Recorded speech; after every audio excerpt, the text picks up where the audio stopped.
of June and spring has been here for several weeks. The seeds I sowed this past winter must now be planted before they become too root-bound. The days are longer, the sun is brighter, and the air just smells sweeter. I often find myself thinking, how can I be more present during these days, especially as they are fleeting?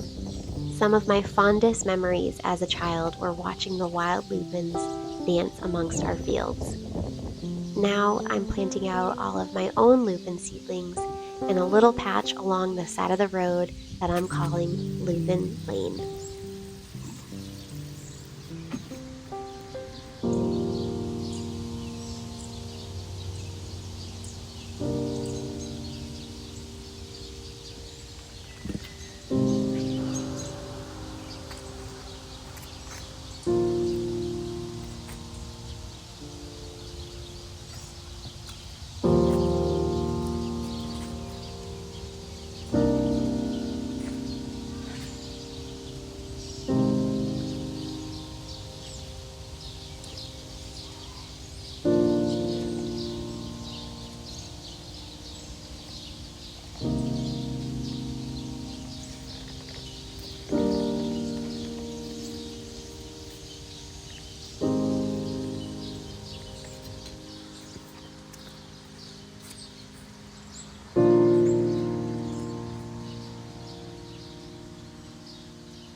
What started out 3 months ago as just a dream is now quickly turning into a reality. This patch of grass has been turned into a cut flower garden, of which I will now be cutting from today to create a special garden bouquet for a neighbor. Some days don't always feel magical, but when I think about how each one of these plants started out as just a tiny little seed, well, that's pretty magical to me. And if seeds can contain all of this magic, why can't we?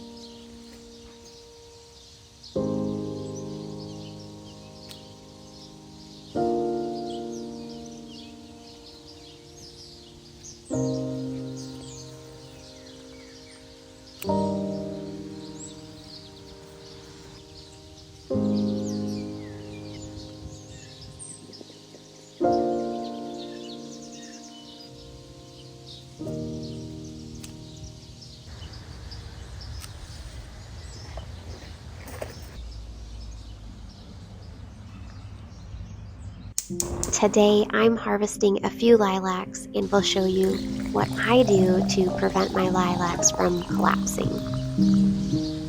Start by removing almost all the foliage to help encourage only the stem to soak up water. The next thing to do is to sear your lilacs' woody stems into some boiling water for at least 30 seconds, and then quickly dipping them into cold water. Finally, store in a cool, dark area for a few hours before enjoying.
More recently, I have been searching for ways to celebrate the beauty of what I have growing in the garden.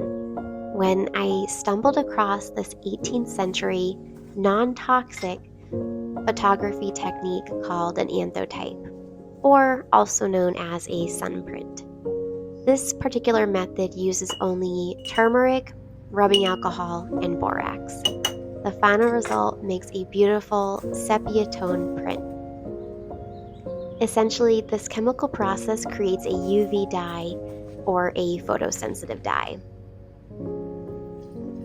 Turmeric contains an organic dye known as curcumin, which is an essential component for our photosensitive dye. Now, if you attempt to do this technique yourself, I recommend using either only glass or disposable cups, as it will dye almost anything. So, if you need to put down some newspaper, I recommend that as well.